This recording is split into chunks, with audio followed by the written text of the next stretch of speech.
Welcome back mga kaboxing! Sumatapos nga pong nagtala ng 4 na magkasunod na panalo via knockout ang pamangkin ni former world champion Brian Viloria na si Justin Viloria sa kanyang naging huling 4 na laban at napanatili ang perpektong record nito na 9 wins with 7 knockouts sa edad na 20 anyos lamang, ay tila nakuha nga po ni Justin Viloria ang atensyon ni kamahalang Turki Al-Alshik.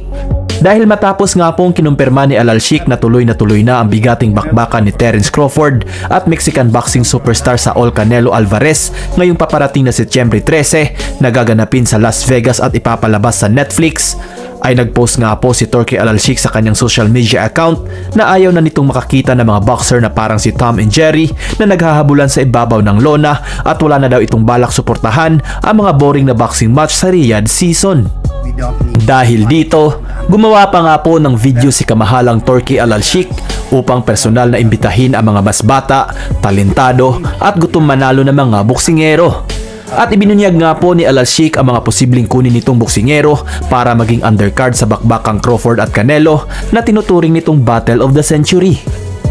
Magiging co-main event nga po si Unified IBF at WBC Bantamweight Champion Junto Nakatani. Nangunguna nga po sa listahan ang WBC Mandatory Challenger ni Canelo Alvarez at undefeated at knockout artist na si Christian Mbilli. Sumunod naman ang baguhan at undefeated boxer na pambato mismo ng bansang Saudi Arabia na si Muhammad Al-Akel. Kasama din sa listahan ang Japanese prospect na si Reito Tsutsumi.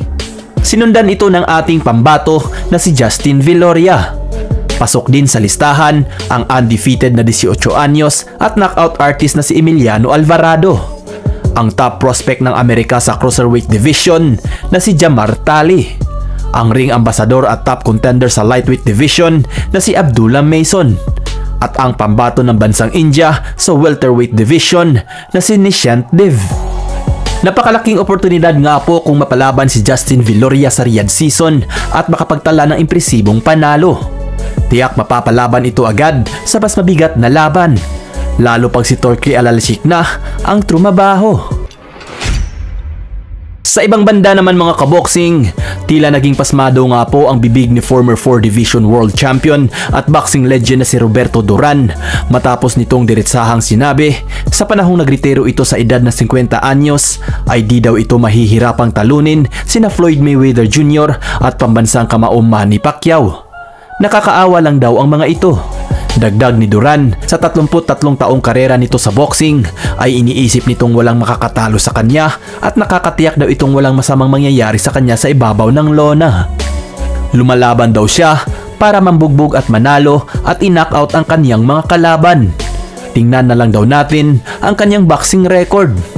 Nagretiro nga po itong si Roberto Duran mga kaboxing na may kartadang 103 wins with 70 knockouts at 16 na talo. Para sa inyo mga kaboxing, sang-ayon ba kayo sa pahayag na ito ni Roberto Duran na di daw ito mahihirapang talunin si pambansang kamao kahit pa sa era ni Manny Pacquiao?